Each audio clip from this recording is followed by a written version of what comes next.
Shalom, salam damai sejahtera dalam kasih Kristus. Jumpa kembali dengan saya Pendeta Lukas Eko Sukoco dari Padepokan Diakonia Mitra Kinasih GKJ Purworejo. Saudara, semoga kasih Tuhan menyertai dan ibu bapak semua saudara diberkati tetap sehat. RHI kali ini, renungan hari ini pada episode kali ini akan angkat satu tema, yaitu 3 kunci khusus bagi yang serius untuk berbuah di dalam Kristus. 3 kunci khusus bagi yang serius berbuah di dalam Kristus. Berdasarkan Injil Yohanes pasal 15 ayat 1 sampai dengan 8. Saya ulangi, Yohanes 15 ayat 1 sampai dengan 8. Saudara, gambaran yang dibuat adalah tentang tanaman anggur. Dan pokok anggurnya yang membuat ranting itu hidup. Itu gambaran dari Yesus, Gusti Yesus, Mesias, Yesus Kristus. Sementara ranting-rantingnya itu adalah manusia yang beriman, yang percaya kepadanya. Nah, menarik sekali karena dari gambaran tentang pokok anggur ini kita menemukan 3 kunci penting kalau orang ingin berbuah di dalam Kristus dan diberkati senantiasa. Mari kita siapkan. Saya mau ajak kita untuk langsung membicarakan dan membaca teks dari Yohanes pasal 15. Saya akan hantar dan saya siap. Semoga itu menjadi berkat buat ibu bapak dan saudara-saudara semua. Tuhan memberkati. Saudaraku yang terkasih di dalam Kristus, Yohanes 15 ayat 1 sampai dengan 8. Saya tidak akan bacakan semua, tapi nanti kita akan lihat teks ini satu persatu. Saya menemukan ada 3 kunci penting. Kunci yang pertama adalah Yohanes 15 ayat 1. Yohanes 15 ayat 1 dikatakan tentang akulah pokok anggur yang benar dan Bapakulah pengusahanya. Saudara, kalau mau berbuah di dalam Kristus, maka kunci pertama adalah menemukan pokok anggur yang benar. Ada banyak pokok anggur, ya, variannya macam-macam. Ada yang bagus, ada yang buruk, ada yang benar, ada yang palsu. Yang palsu itu yang dari plastik itu palsu ya. Oke. Tapi pokok anggur yang benar adalah gambaran Yesus. Harus ketemu. Sudah tahu. Setiap agama mengajarkan kebaikan. Setiap agama mengajarkan bagaimana manusia akan kembali ke surga. Setiap agama mengajarkan bahwa manusia akan diberkati dengan cara begini, begitu, begini. Setiap agama dan ajarannya baik.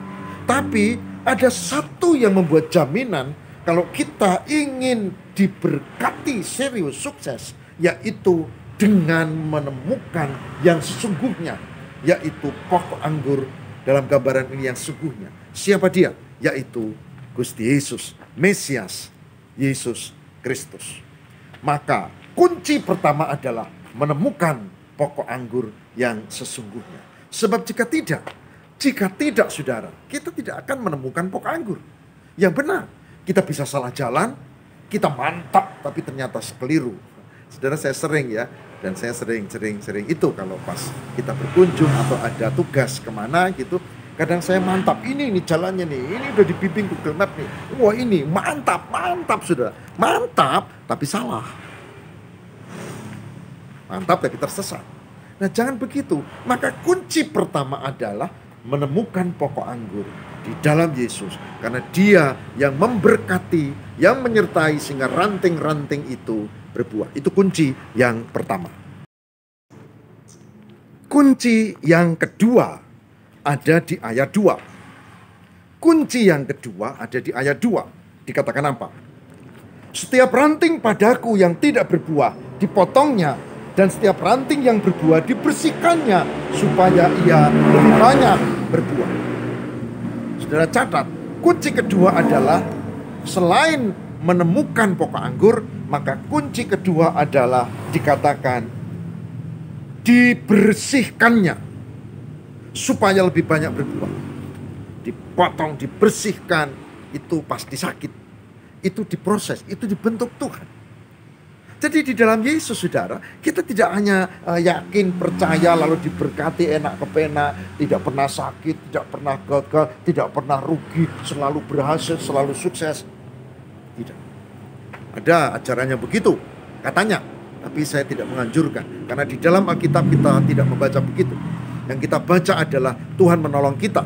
Bukan Tuhan yang membiarkan kita pasif lalu diloloi kayak anak kecil yang dikasih makan itu. Enggak. Kita harus berpikir, kita harus berjuang, tapi di dalam Yesus. Nah, harus mau diproses. Di proses itu Tuhan membiarkan kita menghadapi satu persoalan, Tuhan membiarkan kita menghadapi satu kesulitan. Tapi kita makin dewasa dan kita makin bergantung kepada Tuhan. Maka kunci kedua adalah menyediakan diri di proses. Mungkin kita punya pokok doa. Kenapa Tuhan kok sepertinya tidak menjawab doaku? Mungkin kita punya pokok doa. Kenapa Tuhan membiarkan ini berlarut-larut dan tidak segera ada jawaban? Sabar, saudara.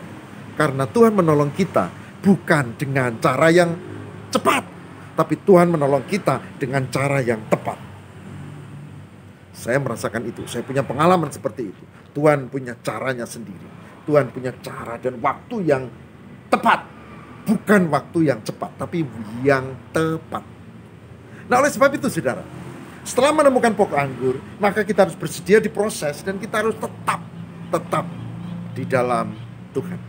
Maka kunci ketiga selain pokok anggur bersedia diproses. Maka kunci ketiga disebutkan di sini adalah pada ayat yang keempat dan 5a. Yohanes 15 ayat 4 dan 5a. Dikatakan apa? Dikatakan begini. Tinggallah di dalam aku dan aku di dalam kamu. Sama seperti ranting tidak dapat berbuah diri-dirinya sendiri kalau ia tidak tinggal pada pokok anggur. Demikian juga kamu tidak berbuah jikalau kamu tidak tinggal di dalam aku. Akulah pokok anggur dan kamulah ranting-rantingnya. Oke? Jelas? Apa kunci ketiga? Tinggal di dalam Yesus. Apa kunci ketiga? Tinggal di dalam Yesus artinya kita tidak lepas. Kita menemukan Yesus juru selamat, kita diproses, kita punya banyak kesulitan, kita punya masalah, tapi kita tidak lepas. Kita tetap di dalam Tuhan. Bergantung kepada Tuhan. Tidak lepas. Saudara, jika tiga kunci ini dilakukan, menemukan penyelamat, Mesias, pokok anggur gambarannya, menyediakan diproses, memikul salib tiap hari dengan urusan kita masing-masing. Buat orang tertentu mungkin salibnya sakit penyakit. Buat orang tertentu mungkin sakit penyakit dan berkata, wah aku bosan minum obat setumpuk begini, sampai kapan ini? Buat orang tertentu mungkin bukan sakit penyakit, tapi faktor ekonomi. Ini sampai kapan dikejar-kejar, ini kebutuhan ini. Utang malah. Buat orang tertentu bukan itu mungkin, bukan ekonomi, bukan penyakit. Tapi ini kita kok enggak tentram ya, keluarga kita ini relasinya kok enggak beres ya. Beda lagi.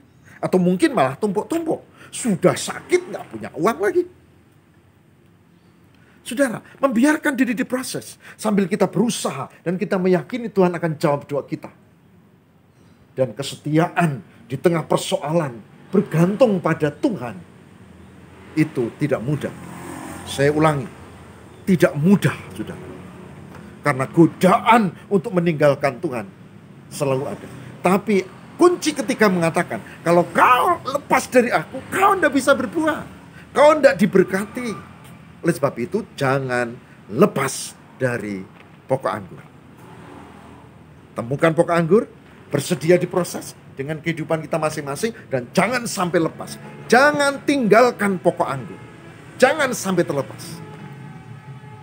Saudara, kalau ini dilakukan, maka pada ayat ke-8 itu terjadi. Di mana kita diberkati dan berbuah banyak. Dan ayat 8, Yohanes 15 ayat 8 mengatakan hal ini, saudara. Dalam hal inilah Bapakku dipermuliakan, yaitu jikalau kamu berbuah banyak, dan demikian kamu adalah murid-muridku. Tidak mungkin Tuhan tidak mendengar doa kita. Tidak mungkin Tuhan tidak setia. Tuhan katakan bahwa kalau kita lakukan itu, 1, 2, 3, pokok anggurnya diproses mau, tidak meninggalkan, tapi dekat, pasti diberkati berbuah banyak. Dan itu menjadi penanda kita murid Kristus. Penanda murid Kristus bukan kalung salib kayak gini, ini mah bagus juga, ya. Lain tidak bagus karena orang lihat, oh itu yang saya kasih ke Pak Pendeta dipakai juga. Tapi penanda murid Kristus yang sesungguhnya adalah menemukan pokok anggur, diproses, berelasi, dan berbuah banyak. Saudaraku yang terkasih di dalam Tuhan, dari Yohanes 15 ayat 1-8, ya, kita hari ini belajar bagaimana 3 kunci untuk menjadi yang diberkati dan bisa berbuah banyak. Saya berharap ini akan menjadikan inspirasi kita, dan saya juga berdoa biarlah kita sungguh-sungguh ya dan amin ini yang disebut tadi terjadi atas kita. Saya tahu masing-masing orang, saya juga, kita semua sedang menghadapi problem, kesulitan, persoalan, pergumulan, bahkan beban hidup yang berat. Masing-masing bisa berbeda. Tapi saya juga percaya bahwa Tuhan tidak akan pernah tinggalkan kita. Persoalannya, apakah kita cukup memiliki iman yang sungguh-sungguh bahwa Tuhan tidak pernah meninggalkan kita? Apakah kita punya cukup keyakinan bahwa Tuhan akan menolong kita? Bahwa Tuhan setia dengan janjinya. Bahwa Dia sungguh-sungguh menepati janjinya. Saudara, semoga Roh Kudus memberkati dan kita bisa menghayati hal ini. Saya berharap, saya berdoa, dan kiranya itu menjadi berkat buat kita.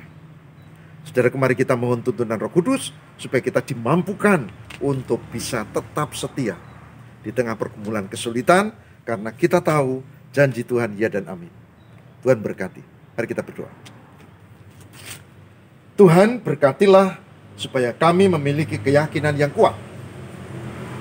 Tuhan, berkatilah supaya kami memiliki kesetiaan. Tuhan, berkatilah supaya kami memahami bahwa ternyata kuncinya adalah menemukan Mesias, diproses dalam hidup, dan setia tidak meninggalkan Tuhan. Semoga apa yang kami hayati hari ini diberkati, dan sekalipun kami menghadapi banyak pergumulan, kesulitan, persoalan, tantangan, rintangan, bahkan beban yang berat, Tuhan, tolonglah kami, dan biarlah kami melalui bersamamu. Tuhan memberkati dan menyertai. Inilah doa kami ya Tuhan. Kami mohon kabulkanlah demi Kristus pengantara kami. Haleluya. Amin.